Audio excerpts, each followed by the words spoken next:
to go extinct. It seems to relate again really heavily on the person as opposed to, I guess, perhaps as what nature intends. I wonder if you've got any thoughts on that. Yes, I certainly have. One of the odd things about the contemporary situation is that the more life seems devoid of meaning, the more people cling on to it and can't let it go. And I think that's because they have such a very narrow vision of what a life is, what a human being is, and what our relationship with the world is, that it's all about me. And the only terrible thing would be if I came to an end. Now, I don't deny that for all of us, it takes some adjusting to. It's part of growing up and growing older is coming to terms with the fact that you don't live forever.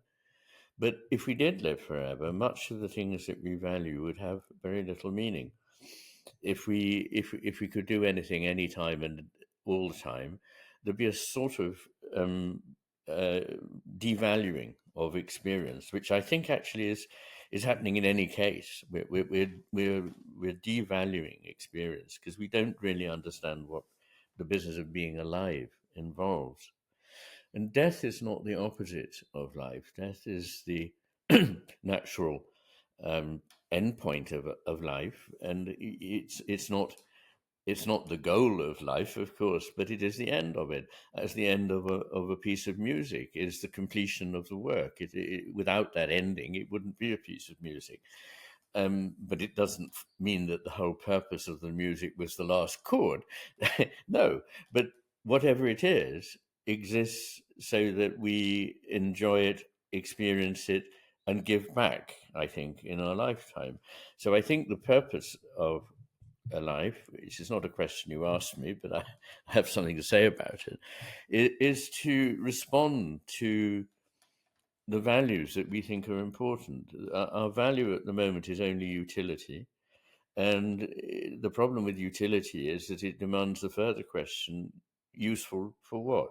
And if there isn't a higher aim than just usefulness, there isn't really any point in usefulness either. So your life should be orientated to, I think, values that call to us and ask us to experience them, respond to them, and if possible, add to them, increase them. And I'm talking about values like beauty, goodness, and truth. And I believe also the sacred, which, um, we can talk about if you like. But I think we've lost the sense of what a life is about. And because we're not sure what it would mean to have lived, we want it to go on and on. But I was a friend of Mary Midgley. I'm honoured to call her a friend. She's now died. She died, I think, at the age of 96. But when she was 92, I remember her writing a piece saying, and it's so obvious, really, if you could never, ever, ever look forward to a time when your life ended, you would it induces a kind of sense of panic if you think about it. Not just a long life, but a life that can never, ever, ever end, and you can never stop being you.